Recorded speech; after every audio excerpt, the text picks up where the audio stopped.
What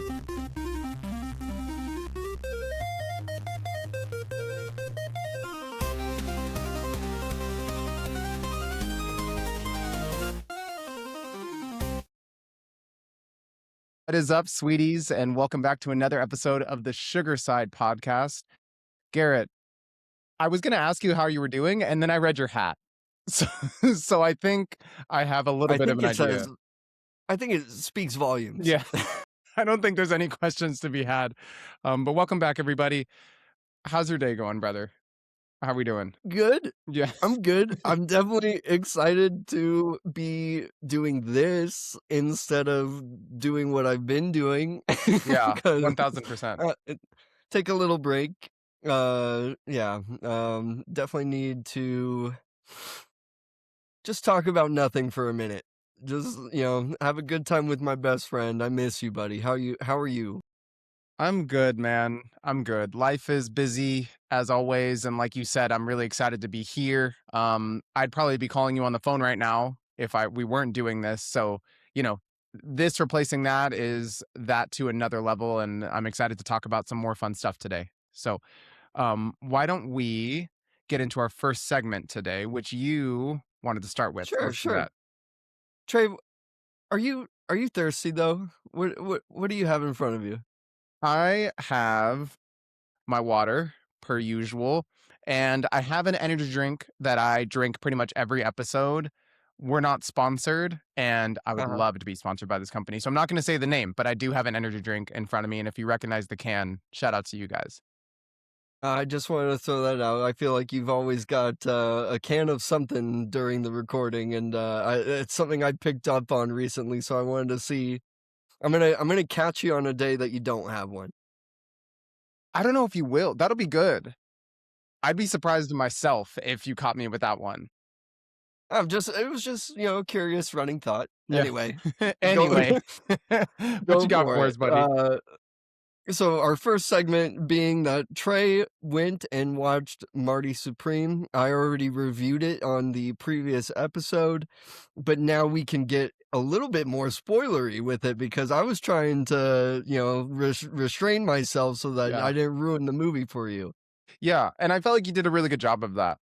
You definitely gave a little bit of an opinion of what you thought Marty Supreme was as a person and a little bit of the ending too. So I kind of have an idea of what you thought of him as a guy and as a character going into the movie, but the entire movie plot as a whole was completely new to me. So I felt like that was really good. That's right. So this is your spoiler warning for Marty Supreme. If you haven't seen it and are trying to avoid any spoilers, go ahead and skip to the next segment, come back to this once you've watched the movie, and fight with us if you disagree. Or if you agree, I don't care. I just want to fight. Yeah, I'm always looking out for you guys. Come at me. We're always down for an argument. Obviously, this movie has won awards already. Chalamet's won awards for it. So it's really critically acclaimed, and it has a really positive public view. But, just kind of diving right in, I got to agree with Garrett. He's not a good guy. And I'm not saying he was written to be a good guy, but I feel like as an outside observer before seeing the movie, and I think I mentioned this last episode, the way that it's kind of been spun to the public of what the story was meant to represent was a dream chaser. Don't give up on your goals. Keep going, kid. You're going to get there one day. And throughout the movie, I just kept thinking to myself, people are dying right now, I just like the more extreme it got and the more anxiety ridden it got, I just kind of thought like, is ping pong worth it? And, you brought up a really Marty good quote. Supreme it is. To Marty Supreme it was. And, you brought up a quote last episode where, what was her name? The actress that he gets involved with. Played by Gwyneth Paltrow, right. So that's what I've been referring to her as because I forgot to. Yeah. So Gwyneth Paltrow goes, have you ever thought of not playing ping pong? Or something to that effect. And Marty looks at her and goes, that never even crosses my consciousness. And by this point, his life is absolutely ruined, right? Like that's like 3/4 of the movie deep when she finally says that to him. And like, he's already ruined everything. And he still is saying, that doesn't even enter my consciousness. Not a And it's like, second of doubt. buddy. Yeah. And her next line is, well, maybe it should. And it's like, dude, yes, some people should give up on their dreams, especially when they're ruining lives. Left and right. And, you brought up the comparison of the endings between that and Uncut Gems because they shared at least one director, right? And I, in a lot of ways, understood why you had that perspective of you kind of wanted him to lose at the end. Like, you didn't really root for him by the end of the movie. But also, I don't know, like, it even turned into less about ping pong in the end and more about just his ego, right? Because he never won the world championship. He beat the best guy in the world, but the match didn't mean anything. And so for that to be the climax match of the movie, I was kind of like, wait, he never goes to the championships? Like, I was shocked that that wasn't part of the story by the end of it. Most that he earns from beating Kendo at the end is the ride home. Because remember that he was like, I'm going to challenge him again. And Kevin O'Leary's character comes up and he says, if you lose this, you got to get yourself home. I'm leaving you here. Yeah. And so the most he got was the ride home. He got the ride home and he got to meet his kid a few days sooner, I guess. Which, before we get into that, which was its own can of worms. Grinds my gears. We'll get to that in a second. Shout out Kevin O'Leary, man. I don't know. He did great. I don't know if this was officially his acting debut. He did a great job. He did an amazing job. He did awesome. He did a fantastic job. He did a really, really good job. I'm not going to not acknowledge that you're pouring something into a cup. What are you talking about? But is that milk? What? You're the only person that gets a drink on the podcast? No, I just love that some things never change. And you drinking milk has never changed since we were children.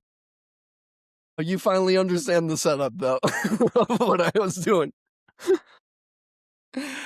Oh, all right. Well, for all the milk drinkers out there, gallon straight out of the fridge, I respect it. But no, Kevin O'Leary did a really, really good job. And sorry, that really killed me. I was thinking about doing that for like a day, like a whole day. I was like, we're going to start the podcast and I'm just going to have a gallon of milk. In my head, that's been sitting out for a day. I'm sorry. That felt like the right time to do it. No, that was awesome. Just the silent bringing it onto screen was hilarious. That was really, really good. I'm sorry. Give back. No, Kevin O'Leary did great. He did a great job. He played himself, basically. So I'm sure acting-wise, that was an easy character to slip into. At least that's what we see him as on Shark Tank. But still, to nail it like that and be in that much of the movie was impressive. I have to give it to him. But getting back to the ending of this movie and the birth of his child, and I won't even say the birth because he wasn't there. He was there for his baby mama sleeping in bed, and he got to see his kid in the infirmary. That's not what it's called. What is it called? I should know this. The room where the babies sit. Oh no, because I have 2 kids and I've never done that, so I don't know. Infirmary is like for injured soldiers. Yeah, right. The baby's in the infirmary that's got a cast and like bandages around its head. It's got a purple heart like in his swaddle. Anyway, what did you think of the ending of that movie in terms of the meaning? You're a big meaning out of movies guy. So I'm curious as to what your thoughts were watching that scene and that being the ending especially. What did you take from that? Well, I can tell you what I hope that I took from it. Like, I hope that moment is Marty Supreme realizing that he needs to give up on his dreams and be there for his kid. And that, like, it's a, like, what have I been doing with my life moment. However, I feel like Marty Supreme has been such a piece of shit the entire movie that even a moment like that where he's crying looking at his kid is kind of fake. And, like, that he's not gonna change. And just, if anything, he's gonna start exploiting his kid and being like, you need to be a ping pong star now. I could totally see that. I don't know. I hope that it was, like, supposed to be some sort of redeeming moment, but I Mhm. don't feel like a redemption is earned for Marty Supreme. He is human garbage. Yeah, yeah, and I think to that end, like, I would have loved, and as cheesy as they are, right? I would have loved, like, a 5-year later type of Yeah. follow-up scene to prove you right, that that was the moment that they were going for and the meaning they were going for. Obviously, it was left up to interpretation, and I think that was the point. But I agree with you. I don't think a 30-second scene of him seeing his kid changes much of anything. If anything, I could see him being more motivated to be a world champion and get rich to give his kid the life that he never had. Like, I could see it spun like that too, where he's like, now I got to Yeah, go harder because I have someone relying on me, and this is the one person that I can't like let down and da da da. Like, I feel like it might drive him crazier than he already was. it's up for interpretation, but I feel like that ending is more kind of like, I don't know, depressing than it is supposed to be optimistic or Mhm. something. Like I don't know. I don't trust Marty Supreme. I So don't I either. don't so I don't believe that he like even realized that he was on a character arc or like was supposed to grow from this experience. I think that he's so focused on the one thing that like that he's never gonna change. I don't know. No. And, like we said, this isn't the first time that he disappointed someone or missed something or injured someone. Like, there were multiple moments throughout the movie that he could have changed, witnessing what he was doing and the effect of his actions.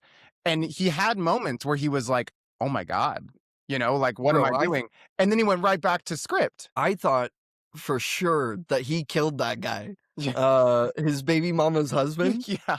where he walks in with like the trophy or whatever and just bashes him in the head. Is like, Yeah. you don't touch her. I was like, he's dead. Yeah. Like, and I thought murder was gonna be another thing he had to worry about. There's a laundry list of things he had to worry about. I thought Uh, he would have a light bulb turn on when his baby mama got shot. Because he drives oh her to the no, hospital and it's like this big moment, and then it hard cuts to him getting off the plane, and I was like, "Oh my God." He's no, so locked in. Like, he does not care he doesn't about care at all. He anybody. doesn't care about No, anybody. So, okay, it's obvious what we think character-wise about Marty Supreme.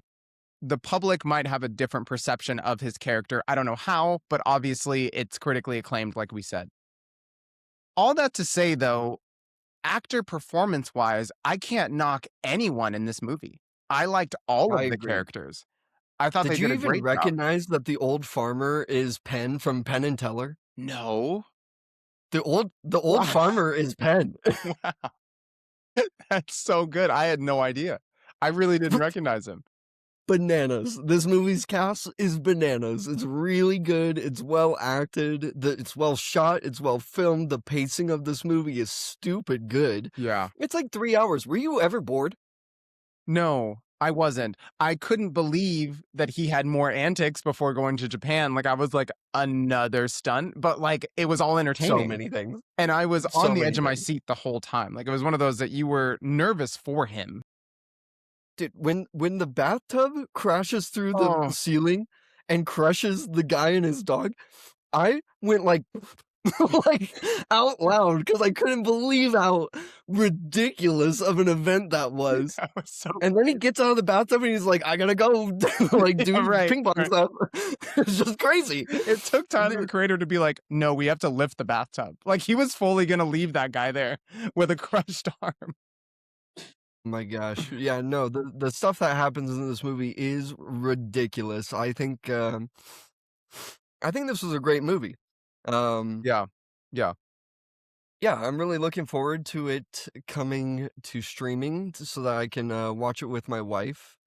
Um, but I don't know. I get the impression that this is one of those movies where she's gonna be like, "Turn this off. I'm so anxious right now," because I don't know. It really does a great job of like because the pacing is so good. The music in the background reminds me of like a heartbeat just going even faster and faster and Mm, faster. mhm, Um, like, it's gonna get your blood going. for sure. But I don't. But yeah, as far as like plot and character, like this is not someone that you should be looking up to. Uh, I made that comparison. I had a feeling that Marty Mauser was going to have like a Wolf of Wall Street effect on people, Mm, where everyone when that movie came out was like, yeah, I gotta be just like that guy. And I'm like, you don't want to be like that guy. Like yeah, yeah, he's also a piece of garbage. totally. So it's the same kind of feeling I had with this movie. I'm like, you know, I'm always worried about like what role models are we presenting to young men? Mm, And this is not a good one. So no, that's not at all. And you can appreciate it. Like I can appreciate that movie and that character the way that I appreciate something like Jackass, where it's like the anxiety you feel watching them do something that they shouldn't do or that you wouldn't do. You're like, oh my gosh, I can't look away from the screen. But I don't want to be on Jackass. Like I yeah, don't want to right. do any of those things. But to your point, some young kids watch things like that or see characters and tropes like that and think, I want to do that or I want to be that. And it can be more dangerous than I think we give it credit for. Yeah.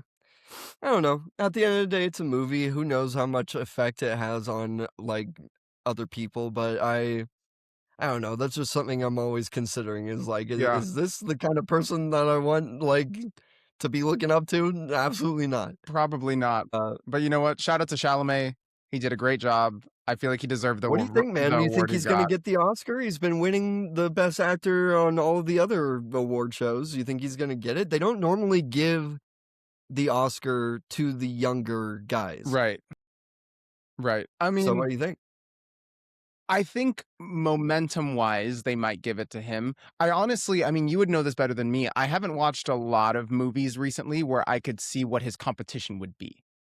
I'm I sure there think are his some. biggest competition this year is probably Leonardo DiCaprio from One Battle After Another. Oh, Because right. as much as my problems with that movie, whatever, he still put on a great performance. Yeah. So Yeah. it's Leo. Do you expect any less? Like, come on. Right. Right. And, a win over Leo would be a huge decision. I feel like people would have something to say about that. And we'll definitely cover it if it happens, because that would be a I crazy wonder win. what the age comparison is because they gave Leo the Oscar for The Revenant, I remember which that. I feel was like a makeup year for Wolf of Wall Street because he Hmm. didn't win for Wolf and he should have. Was Revenant Um, his first? yeah, I it's feel his like it only. was, right? Yeah, it's his first and only one. Yeah, yeah, which is crazy thinking about all the stuff that Leo has done, including Wolf Yeah, of Wall Street. Um, yeah, but I wonder how old Leo was in Wolf of Wall Street to how old Timothy is in Marty Supreme. We Let me can we look. can look that up later. I don't know, but Yeah. I think Wolf of Wall Street came out in like 2013, off the top Mhm. of my head. That Yeah, that sounds sounds right. about right. So, yeah, it could be similar. Could be similar. Could be similar, so who knows? Leo better watch his back, I guess. This seems like the kid's year. Um, Timothy has been a little bit more humble on this awards season when he's taking. I don't know. He built himself up a little cocky, and I think now that he's winning, he's like, okay, like thank you, yeah. like whatever. Yeah, a lot of peacocking going into the season, but at least he wins That's with true. grace. At least he wins with grace. Yeah, Um, okay, Pally, you had our next segment. What are you thinking? What are we doing? I need to review this movie because I'm royally pissed off. You I know, your movie reviews yeah. are just turning into rants, and we knew it was going to, and I kind of love that for you. I know, I know. I wish that I had more positive things to say about movies. You know, I saw that Begonia is now on streaming and that I can watch it, and that is one also going into the award season that I want to watch. I heard that Emma Stone and Jesse Plemons put on a ridiculous performance in that one too. Have you heard anything on that? I haven't. I feel like I've seen like clips here and there of it, but didn't really know what it was from, but I don't know a lot about it. All I know is that it's a movie about the two guys kidnap Emma Stone because they believe she's an alien. I'm in. Yeah, I'm kind of in, I'm right? kind of Like, in. Yeah. yeah. That sounds awesome. So I'm gonna watch that, and I bet like, here's my little prediction is that will be a positive review, but we'll see. We'll see. Yeah. Do you know when Uh, it comes out on streaming? it's on Peacock, Hmm. so I know I can Down. watch it. Yeah. Okay. Let's do that. Okay. I saw an anime movie based off of a light novel that I read a long time ago. I was in college. But it's All You Need Is Kill. And if you've seen Edge of Tomorrow, or also known as Live, Die, Repeat, the movie with Tom Cruise and Emily Blunt, Mm-hmm. that movie is based on All You Need Is Kill. Interesting. So similar storyline.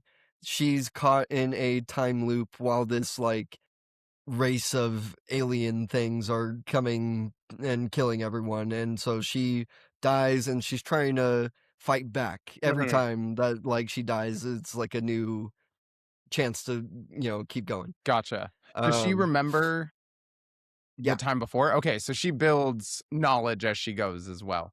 Gotcha. yeah, That's kind of fun. yeah. That's That's how cool. you get like a game plan, or like Right. certain things fall at the same place every time, so Mm, to dodge. Like you have to memorize your controls that's pretty kind of much. cool. Yeah, that's a cool Yeah. concept. Okay. Fuck, dude. Okay, so I loved the book. I loved the book when I read it, okay? And I was very cautious leaving this movie because I saw it with a lot of people that were like, "Yeah, it was good." And I was like, "Did we see the same movie?" But I kept my mouth shut. There were a couple mistakes on our end. One, holy shit, I should have seen this in Japanese. Um, the only time that it was playing that we could see it was the English dub, and dude, awful, Really? awful. Some of the worst voice acting I've ever heard, But like and in I've seen a lot of movies. 2026, like come on. Oh, dude, There's so many dubbed anime. Like how are we not nailing this by now? I I really have no idea. Um, that was really bad. like I like I don't know. Like it wasn't. It was so bad that it was like not acting. It's like you're just kind of reading it. Wow. Yeah. Wow. Maybe low budget? Maybe Maybe? I don't think so. The animation was pretty good. There were a couple times where I was like, Jesus, is this AI? Like, Shit. there were a couple times where I was like, they haven't finished the graphics. It's just a picture of a hedgehog on a piece of paper. If you know that reference, you're my friend. Put me back in Um, the kiln. It doesn't look that's a fit. different reference. I know but it it's is. the same guys. Same guys though. That's really funny. Yeah, no, the voice acting was god awful. The animation was okay. There were moments where it was god awful. The movie was an hour and a half, and I feel like it didn't do it justice being that length. It probably needed to be 2 hours, Mm, so it felt a little bit more rushed. yeah. Um, and here's my biggest complaint. I'm just gonna get straight to it, okay? Yeah, yeah, They yeah. changed the fucking ending. What?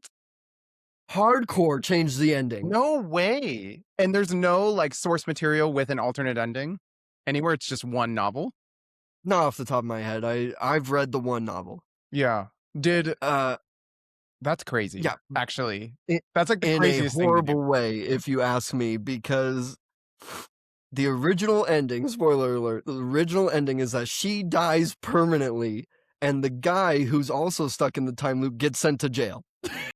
Okay. So it's Sure. a pretty sad ending, because it's like they did it, they saved the day, but now they're locked into a timeline where she's dead and he's in jail. Like it's Mm, not a good ending for right. them, Right. but they did it. Yeah. Yeah. And this ending, they both live and get like a little happy ending, and I'm like, no, fuck no. No. Like, what Disney kind of movie am I watching? I don't need the happy ending. I'm here to watch.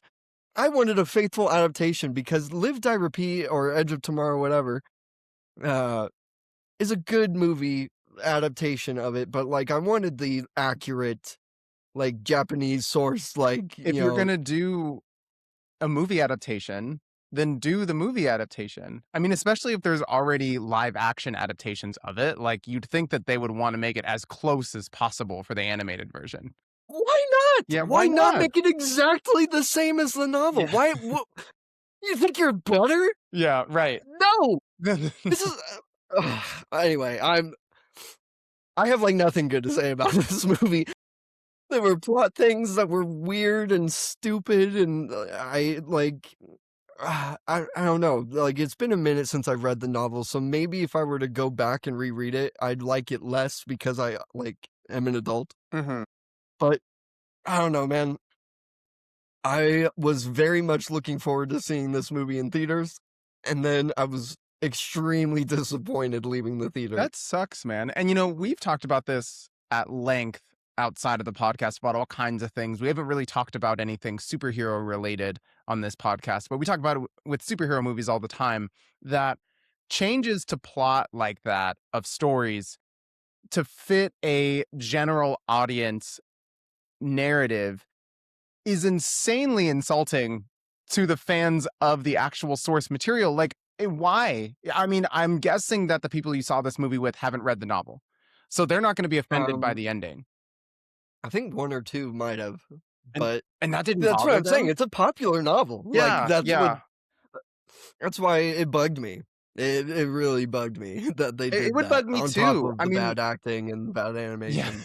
Yeah. Right. At the very least, keep the story the same. Like, I don't know. I want to hear from our audience members who have read the novel if that upset them as much as it upset you, because it would upset me. And I feel like we have that conversation before of, don't think you're better than the source material. Just do the source material if that's what you want to do. And if you don't, then write something else. Do you hear that, Zack Snyder? We're coming right at you. You think you're better than the source material, Zack Snyder? I'm looking right at you. We're looking right at you right now. If this somehow lands on your timeline because we're saying your name, your phone's always listening. So if it ends up on your timeline... You think you're better than the source material, Zack Snyder? I'm looking right at you. You think you're better than the source material? I've got this on hand, Zack Snyder. You're not better than the source material. No one is better than the source material. Just do Watchmen's that. still pretty good. As a movie. I still like that movie. Watchmen is really good. Oh, that's so funny. All right, well, All You Need Is Kill was a flop, it sounds like, unfortunately. Let us know in the comments what you guys thought about it. I think it was also a flop performance-wise. My group was like the only group in the theater, so I don't know how many people were excited for it or went and saw it. I'd be curious to know. Did you see it? What'd you think? Are you in the same camp as me, or were you like, no, it was good? I don't know. If you're in the camp that says, no, it was good, tell me what brand of paint you're huffing so that I can go get it too. Brand is crazy. All right, my friend. Let's pass the sugar once again. You have a game for us, and if you guys have learned anything from watching or listening to this podcast, Garrett's games are always surprises to me, and we never know what he's cooking up. So I'm actually really excited for this one. This should be a pretty easy one, I think. I did this on like a solo TikTok, and so I thought, let's do it again. And also, it's been a minute since we've talked video games, so if something comes up that you're like passionate about or whatever, you can give your arguments for this little ladder gauntlet that I've created. Okay, got it. So got it. Today we are going to be doing a this or that video game franchise edition. I'm going to start you off with, I think, probably one of the more legendary rivalries in video games. Oh, geez. Okay, I'm going to make some enemies. Super Mario versus Sonic the Hedgehog. I got to go Super You Mario. You better watch yourself. I got to go What'd Super you Mario. say? I got to go Super Mario. Don't hang up on me, please. Click. Horribly disappointed in you. I thought that I raised you better. I'm so sorry. I can't. I have to. I knew you were going to do that too. My Sonic friends out there, we are one. We are united. Okay? Garbage. Anyway. Garbage is crazy. But I respect your fandom. What, Super Mario has made the same game for 80 years and and you're like, this is better. But whatever. I play Mario Kart on like a daily basis, okay? I'd be lying to myself if I pick Sonic as a franchise over Mario. I guess Mario Kart would count as being part of the franchise. If we're just talking just strictly Super Mario, that's a lot closer. If we're talking Mario as a conglomerate, then I can't go because there's just so many different Mario how games. can you ignore things like Mario Tennis and Super Strikers and everything else? That Mario goes and along Sonic with go to the Mario? Olympics. There's some collabs in there that are fucking great. That's They're right. And I great. always pick the Sonic characters. Anyway, next. Super Mario versus The Legend of Zelda. I love Mario, but Zelda, I feel like, has changed my life. So I have to go Zelda. Those are some of the best games I've ever played. I appreciate that. I can appreciate that. If I mean, Sonic would have ran this gauntlet for me, so Yeah. like it'd just be Sonic. Right, Sonic. right. So at least you're mixing it up a little bit. Yeah, I'm The on it. Legend of Zelda versus Pokemon. Come on, this one's a little bit more challenging, I think, but I have a feeling you're gonna make the right choice here. It hurts me to say. It does. I love them both dearly. What? But it has to be Pokemon. You're not gonna do it. You're not gonna. Come on.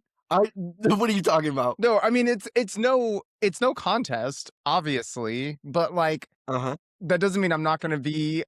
It's a paper cut for Zelda. I love Zelda, but Pokemon's my entire life, literally, and it's our entire childhood and friendship, literally. There's in no world could I ever pick pretty much anything over Pokemon, not to spoil the rest of the game, but.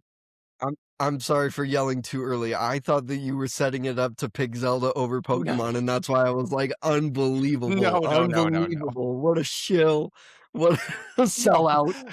The public perception of my Zelda list was really negative. Like, I obviously am not deep enough in the Zelda fandom to pick that over Pokemon. Pokemon is near and dear to my heart forever, for sure. It has to be Pokemon. Excellent. Pokemon versus Halo. Pokemon. With no hesitation? No hesitation. Dang, dude, Halo Reach? Halo Reach is one of my favorite games, like, of all time. Halo's amazing. Don't get me wrong. And there's a lot of great sleepover with buddies memories of Halo. For sure. I mean, it's iconic, and we grew up in the golden age of first-person shooters, in my opinion. So, like, all respect to Halo, but it's Pokemon. I could see that. Speaking of first-person shooters, Pokemon versus Call of Duty. Pokemon, because I suck at Call of Duty. I always have, and I always will. And so I respect COD players. I grew up with a lot of really, really good COD players, but I was just not one of them. It's been a long time since I played a COD game, but man, it really had a chokehold on my life for a long time. Yeah. My first COD was COD 3 for the PlayStation 2. Wow. Yeah. Throwback to COD 3. Huh? Throwback to COD 3. They kind of lost me. I don't exactly know. I think it's one of the war zones. When they started running on walls is about where I was like, all right, this is looking less and less like COD and more like my own thing. But, you know, to your point of making the same game for 80 years, like, they had to keep coming up with new shit. So I got to tip my hat to them on that. Fair. Pokemon versus Grand Theft Auto. I know you and your relationship with GTA, man. Oh, going for a drive, man. There are some times in the teenage years where you just got to get in the car and go, and there was no better game series than GTA to do that. You know, I feel like I'm running into your Adventure Time issue or the Avatar The Last Airbender issue. I started with Pokemon too early. Yeah, for sure, because it's like the bonehead answer, the easy answer is it's going to be Pokemon. Because I've been playing Pokemon since I was 4 years old. So, like, it's hard to put anything over it. Yeah, I think I'm gonna go Pokemon again. I love GTA, but if I'm gonna make a choice against my probably favorite game series ever, I can't let it be GTA. I'm sorry. I agree with that choice, but this next one, I think I would have a hard time with between. So let's see what you think. I know how you feel about this game too. Pokemon versus Red Dead Redemption. Now we're talking. Yeah.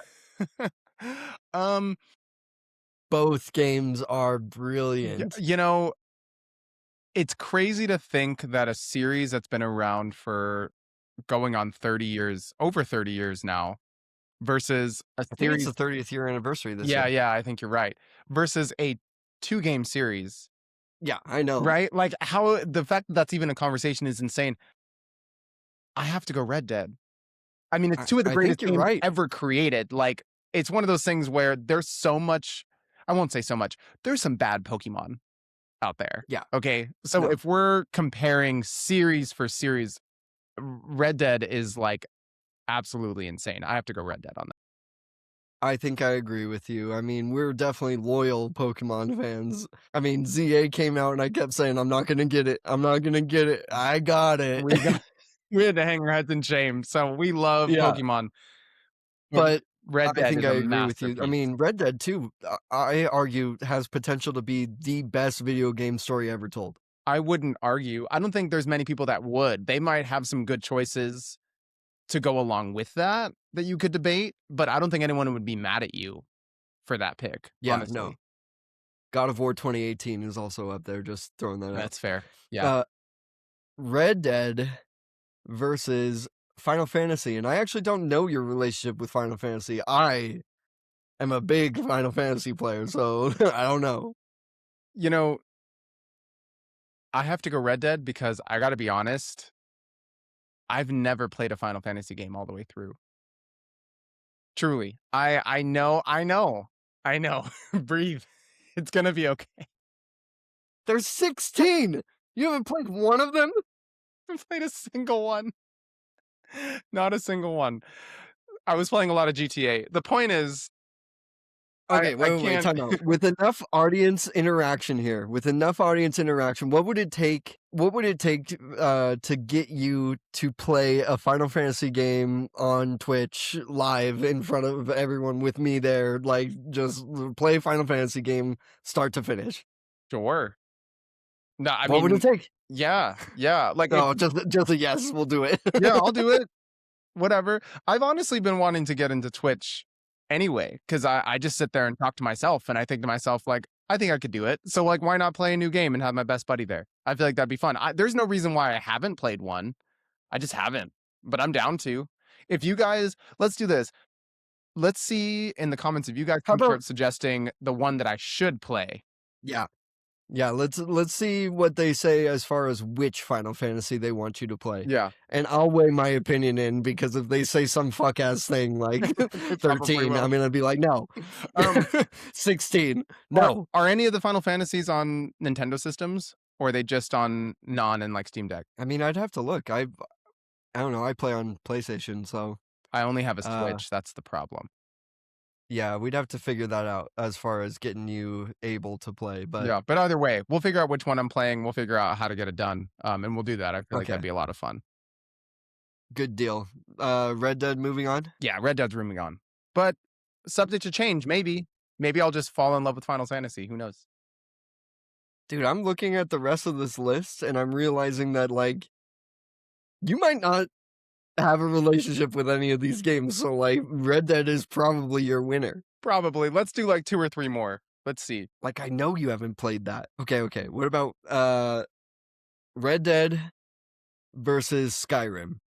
That would be all of Elder Scrolls, not just Skyrim. Not just Skyrim, all of Elder Scrolls. I don't know how many other games in the franchise you've played. I played Oblivion and Morrowind.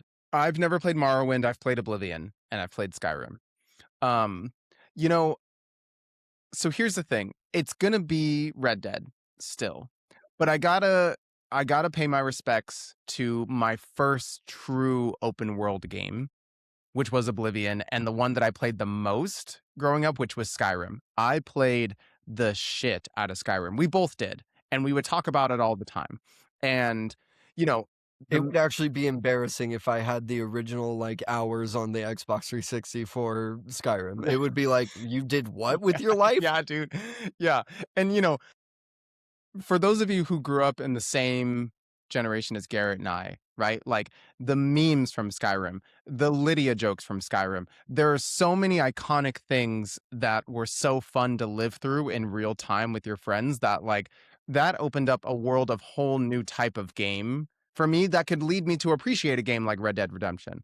As beautiful as that game is, like, it's a special niche in the video game community that has blown up now. But at the time, games like Oblivion and Skyrim were real flag carriers and flag bearers for that, and I respect them for that because that I put too many hours into that game. So much fun. But I gotta go. I gotta go with the goat on this one. Red Dead's got to be it because it's an upgrade, and I can't argue with that. Yeah. No, I think that's the right choice. Last question, I'm Mhm. just gonna be like, have you played a God of War game? I have, um, yeah, I've played one, but I did play all the way through it. But I haven't played them enough, and I haven't played multiple of them to really have like an Then opinion it over Red Dead. sounds like Red Dead Redemption is your favorite video game franchise of all time. Would you I'm agree with that statement? I am fully okay with that. If we're talking series to series, I don't think there's a series that can come close to that. Red Dead, you know, my dad. My Oh, yeah. dad, for those of you who don't know, is the biggest shit talker I know. I get it from him. It is really hard to get him to watch or listen to anything and not have him say something negative about it. The second he saw Red Dead, he was like, "Holy shit." And I was like, "I know, right?" Like, I finally got that moment of, like, appreciation from him, and I knew that they were onto something. Red Dead is for everybody. I'm even gonna get my wife to play it. Thank you for reminding me of that, actually, because I've been meaning to get her to play it. I feel like she would love it, especially after games like Breath of the Wild. It's just it's for everyone. It's amazing.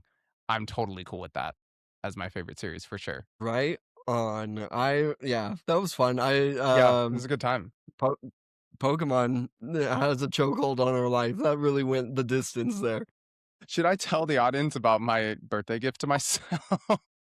Or is that Yeah, you should embarrassing? because I was like, "Are you 3? Are you 3 years old? Yeah. You turned 30, and what did you buy yourself?" Can I go get it? Yeah, yeah, sure. I'm gonna go grab it. Hold on. I did everything I could to not make fun of him for this, but it was pretty funny. Okay, guys, listen. Listen, listen, listen. So, for those of you who don't know, and nobody who listens to this, or almost nobody would know this, my birthday, my 30th birthday, was last Wednesday. Okay. And I didn't spend a lot of money on myself. I don't typically do that.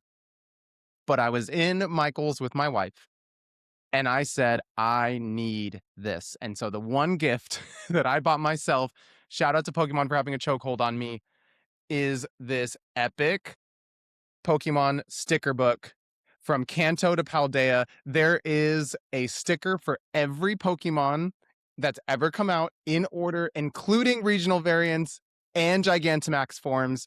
And it is amazing.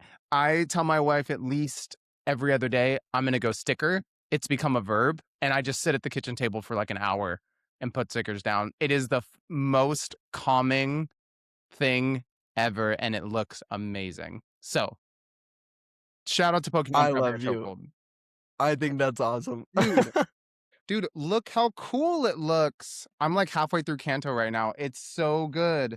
They're so good. They have like 8 different fucking Pikachus in here. Like, Oh, they're yeah. beautiful. It's beautiful. I love it.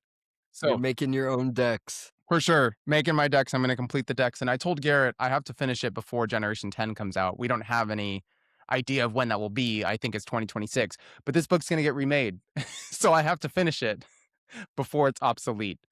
And then you get to go through over 1,000 Pokemon a second time. A second time, there's over 1,400 stickers in here. Yeah, So that's I'm ridiculous. excited to add another like 150, depending on how big Generation 10 Have is. we already talked about, like, because we started with Pokemon at such a young age that both me and you have brain damage, like, they did research and that there is people who grew up with Pokemon have a specific region in their brain that is just for Pokemon now. I'm And, sure. like, because it's in the hippocampus, so it's obviously got to do with memory, and Yeah. that's why we know the names of 1,400 made-up Pokemon, like Yeah. No, it's kind of crazy. I've actually seen similar studies that they've done with children on like IQ testing before and after uh watching SpongeBob, and they definitely test lower after watching SpongeBob on a consistent basis. So I think that's a 1-2 punch that really set us up for success. It can't be true. SpongeBob's humor is smart, and, like, I mean, come on. I literally Alex texted me today, and she was like, "I got both the kids to go to sleep," and I sent her the gif of, "Congratulations." Like, Once again, congratulations. that was the follow-up. I sent her 2 messages. The one was, "Congratulations," and the second one was, once again, "Congratulations." Congratulations. It's hilarious. It's so Anyway, I'm good. sorry. Anyway, let's pass the Let's sugar one more time and jump into our series that we're doing right now, which is the Studio Ghibli movies, specifically the Miyazaki ones. And we are here to talk about Castle in the Sky, our second installment of this series. And man, not to give anything away too quickly, but do we have a movie to talk about? We have a movie to talk about. Okay, let me get my notes out. Hell yeah. I'm so excited. Holy shit. Hell yeah. Holy shit, man. Okay, where do we even start with this movie? I told you in the last episode, at the very end of the last episode, I was like, "I love this movie, and I know you're gonna love it too." Uh, and it's one that I feel like gets kind of left behind Mhm. on these lists of the Studio Ghibli movies. I mean, that's what happens when every single one of your movies are bangers, is Yeah. that some of them get left behind. And this one, I feel like has exited the conversation, and it shouldn't. This is one of the best ones. Am I wrong? I haven't seen them all. We're obviously doing this series to watch them all, Yeah, right, I but know. the amount of times that I've heard about this movie compared to how amazing it was is criminal. This movie was so good. Probably one of, if not my favorite movie I've watched in like the past year. I was so Ooh, locked nice. into this story. I loved this movie for so many different reasons. Um, I love the characters of this movie, both good and evil. I love the art in this movie, as always. The animation is beautiful. The scenery is gorgeous. It still has that, like, 80s animation to it that we Mhm. were talking about last time really being, like, kinda nostalgic for, and Yeah. that uh, you could just tell that not only is it 2D animated, hand-drawn and everything, but that they had to be stellar to pull it off, Yeah. Yeah, for sure. and they nailed it. I mean, even like one of the very first scenes of her floating down from the ship looks so good. Like watching her float there, she looks pristine as she's floating down there. And, you know, scenes like Laputa. Laputa is one of the most beautiful places I've ever seen in my life. Like Laputa is breathtaking and it's hand drawn. Like it really shows their mastery. And I feel like when you hear about a place an entire movie and all these different factions of people are searching for this mysterious place that might not exist, you have to hit it with a big bang when you actually reveal it, and it delivered. When they first showed it, I was like, "Oh my god." Like, No, I wanna go there. 100%. I want to go to there. Like, it was so pretty. Oh my gosh, was that a 30 Rock reference? It I want to go to there. was. You can't sneak things past me, I know everything. Um, yeah, no, this is a classic adventure movie in the best way to say that. Yeah. I compare this movie to, like, the pacing and feeling I get for watching an Indiana Jones movie. Mhm. Um, for having all these different people involved going after this, like, first it's the MacGuffin and then it's the place.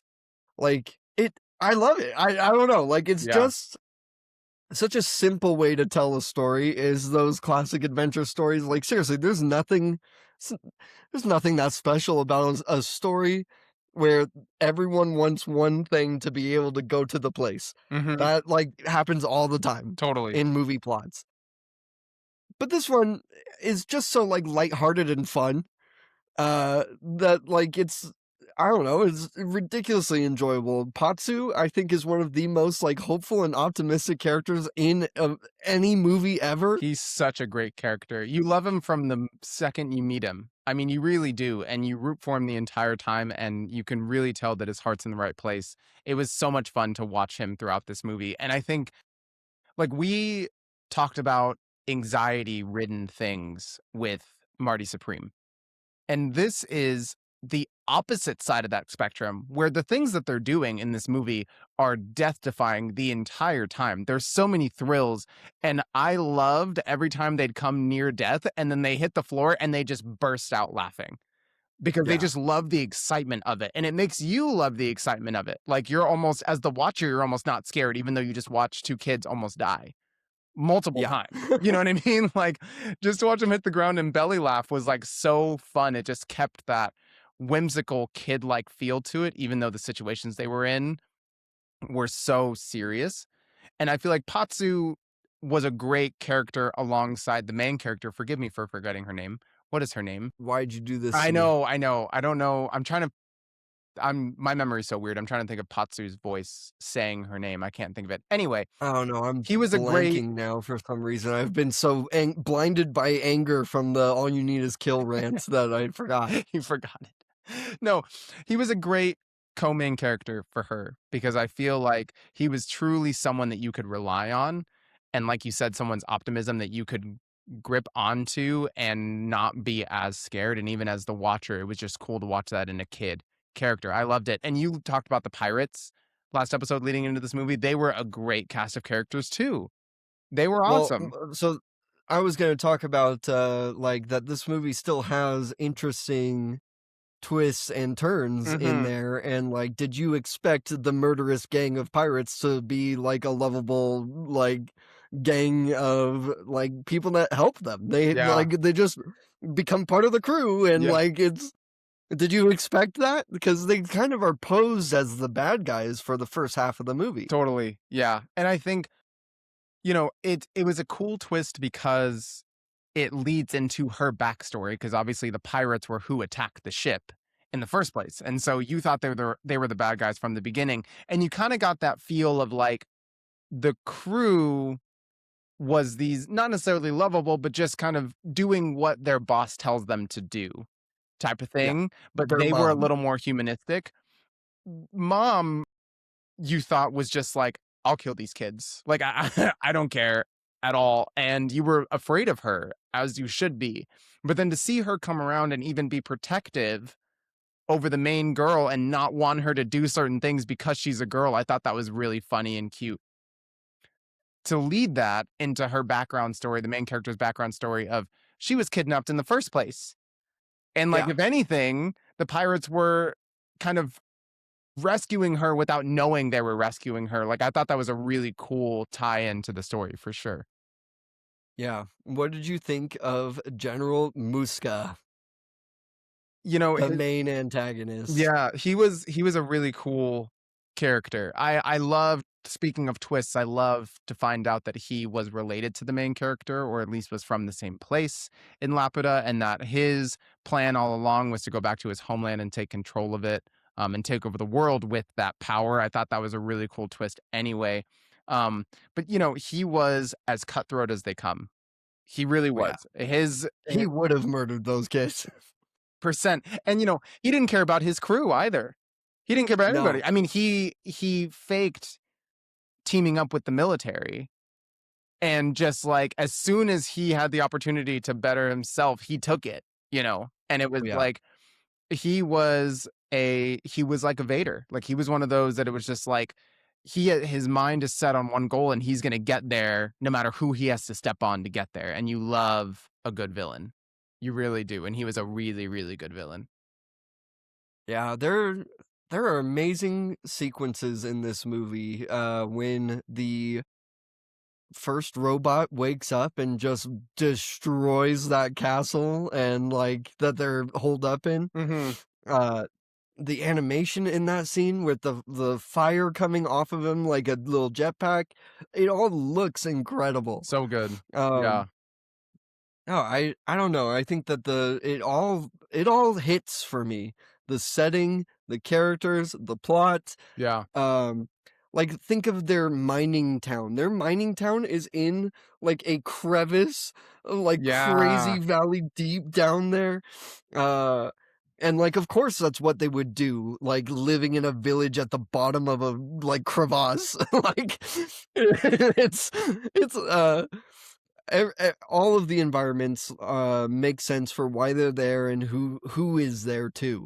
Mhm. Uh, what did you think of the flex off? I told you that that's one of the funniest moments in a movie of all time. It really is, and it was so fitting of people that grew up in that town and people that are from that Yeah, town, and, like, you know, the "I'm a tough guy" attitude, of course they are. They live in the bottom of this yeah, crevice in the middle of a mountain in a canyon, like, their lives are so hard that they're gonna stand up to anybody, and, we've talked about off camera, one of my favorite things of these movies so far are pieces of these movies that animes later on clearly took inspiration from, whether it's characters or moments or things. And, the flex off of General Armstrong in Full Metal yeah. Alchemist was one of our favorite things to watch as kids and growing up. And so to see that again, I was like, that's so cool. Like I knew it was coming, but it was like, it's funny then, it's funny in Full Metal Alchemist. It's just a great trope and it was hilarious for sure. Yeah, no, you're right to be able to to know what was first now and be able to be like, "Hey, I've seen this a bunch of different times, Yeah. but this was first." Yeah. Like, This one was first.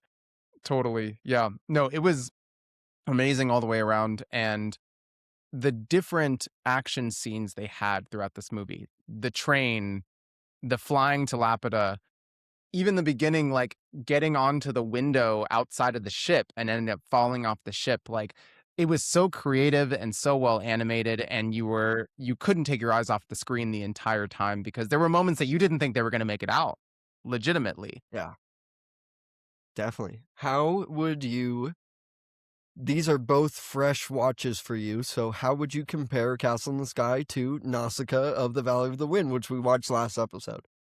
I I know I'm supposed to have the private list this time, so I'm not going to go into too much detail, but I think comparing them, this is just kind of a step up for me, like all the way around. I thought Nausicaa was good. I did. Nausicaa was really cool. All the elements we talked about that were positive are still very valid.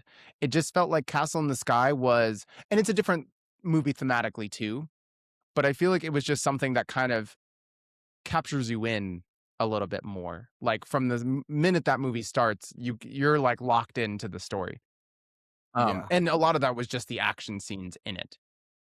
But No, and we can talk a little bit about we're watching these in order to see the journey of a man. mhm, And so in the last movie we talked about his relationship of nature versus humanity. yeah. There's a little bit of that in this movie, but I think that this one better tackles one, his dislike of the military, which does come back up all the time.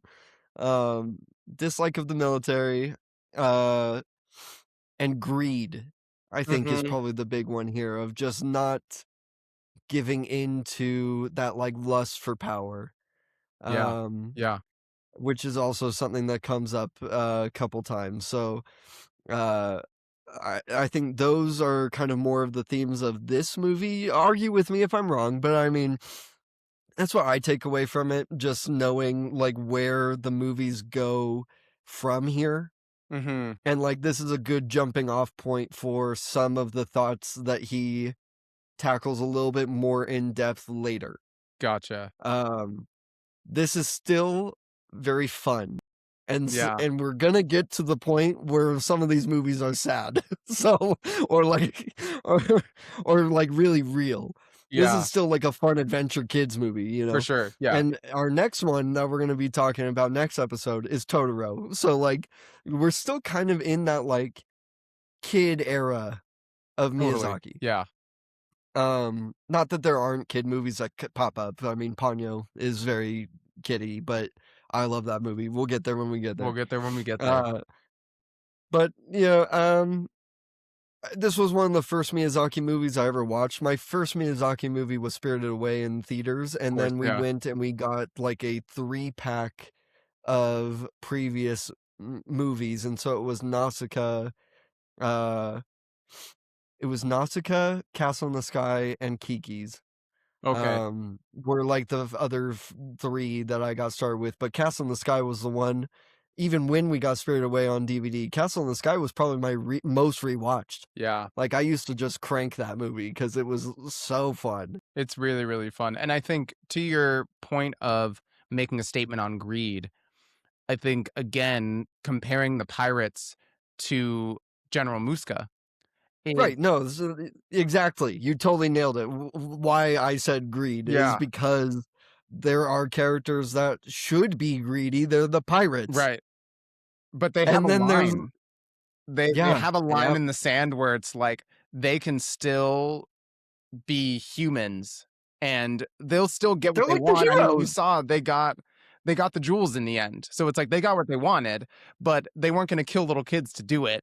You know, like they Yeah, you nailed it. they're not monsters. But then it's like, and to paint them as the villains initially, and then it's like enters Muska. And it's like, no, Yeah. no, that's a Yeah, real Muska greed. enters the chat. Right. That's real greed. Like, I thought that was a really smart way to do that too. So yeah, I think it'll be fun to get into the darker tones of Miyazaki as We've time got a moves on. while. Yeah, We've got a while we got some 'cause, time. like, I don't know, Totoro's next, and then I think it's Kiki's, Mhm. and Porco Rosso's in there somewhere, I think Porco and Rosso's I don't after know, like, Kiki's. we're still in some fun times, Yeah. coming up. Yeah, but shout out to Castle But in the even Sky, in man. those fun movies, it's gonna tackle some different themes along the way. Mm, Yeah, Totoro's next, and Totoro's a good time. Out of all of the Miyazaki movies, Totoro is the one that I've watched the most recently because my son loves Totoro. He loves roaring like Totoro. He likes pointing out like the little Totoros, and yeah, he like has that movie memorized. He'll say a line before they do, that's awesome. and I'm like, yeah, you are my kid. I get it. That's so cool. Uh, Yeah. yeah, but yeah. Anyway, gosh, where would I rank Castle in the Sky? Like blind ranking, because it's my public list this time, right? Yes, it's your public list. So we've only watched Nausicaa so far. So And I think I put Nausicaa at 9. I don't know where my book of secrets is right now, so I can't like write it down. So remind me. My office is a total disaster. Well, if you couldn't pick up from the beginning of this episode, my work weeks have been hell, yeah, and I've been living down here. And when I like work down here and I'm eating down here and stuff, things pile up. yeah. Milk jugs It's a live on the mess. desk. Yeah, the milk jug will just keep you right on Right the there. desk. So if we're Um, saying that Nausicaa's 9, where are you putting Castle in the Sky? like I want to rank it high, but I feel like I need to give myself room for the ones that like I know live so deep in my heart Mm, that like that they're gonna be above Castle in the Sky. yeah. And so I'm thinking I put Castle in the Sky at 5 so that at Wow. least it's in my top 5. Yeah. You Yeah. know? That says a But I lot. think that there are at least 4 that I would put above it, Oh, and I'm so excited to I get to hope the it's rest of my not list. more. I'm so excited for my It list would to make grow. me sad to have to, like, continuously move Castle in the Sky down Mm, to fit other ones in, because see, this happened on Nausicaa too, where I had Nausicaa at the bottom, and I yeah. was like, "Nausicaa can't be at the bottom because I just watched it and it's great." Yeah. So, like, But I'm also I excited on that note to see what does land in the bottom, because somebody's got to be there, right? And so maybe there's a movie or two in there that you don't like as much as you remember liking, or maybe you just got to make some tough choices. I don't know, but I feel like I that's think gonna I be a gotta good make time. tough choices because I would say none of these movies are so far removed from my memory. I watch them all the time. Yeah. So, like, I think I have pretty up-to-date opinions. Mm, okay. Well, I'm excited to hear about it, and I'm excited to grow my list as we add movies to it. I'm keeping that to my chest, obviously, for this Yep. series, but I'm excited, especially at the end, to reveal what I've gotten into to compare with you for sure. Now, I am happy with being able to say that Castle in the Sky is in the top 5. So hopefully I can keep it that way, because I really want to. I really want to. It it's just such a good movie. I don't know, Good, like, dude. It's so good. yeah. I gotta make some choices, but we'll get there when we get there. Trey, I'm gonna take us out, okay? That sounds great, my friend. Let's do it. Friends, family, lovers, thank you for joining us again on this wonderful episode of the Sugarside Podcast. A lovely break from the hell on earth that I've been experiencing.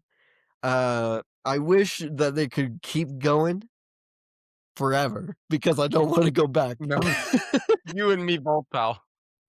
You and me both. Let us know in the comments what your ranking of Castle in the Sky is. Am I being too generous? What do you think? And let us know about everything else. I want to fight someone. Leave me a comment so that I can punch you in the face. Piss us off. Yeah. Give us something to work with. Yeah. Next episode, we will be talking about Totoro, My Neighbor Totoro. Go ahead, give it a watch before the episode so that you're also up to date with our reviews. And other than that, man, stay sweet out there. It's a bitter world, obviously. So Obviously. Stay sweet out there, and we will catch you on the next one. Later, everybody.